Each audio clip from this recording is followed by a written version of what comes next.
الله. فضيلة الشيخ، هل هناك سنة مشروعة في ليلة النصف من شعبان؟ فقد رأينا نشرة مضمنة بعض الأحاديث في فضل هذه الليلة، وقد صحح بعض هذه الحديث بعض المحدثين.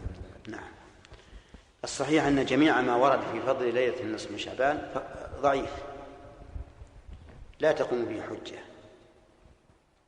ومنها ما أشياء موضوعة مما ورد، ولم يعرف عن الصحابة أنهم كانوا يعظمونها، ولا أنهم كانوا يخصونها بعمل،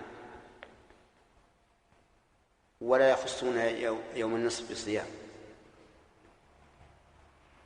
وأكثر من كانوا يعظمونها أهل الشام،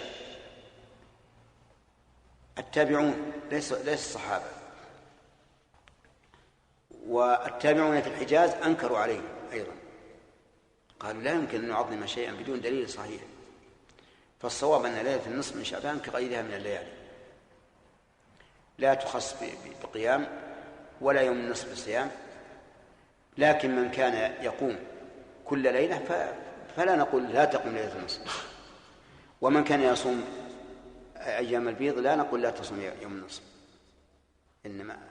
إنما نقول لا تخصها بقيام ولا نهارها بصيام.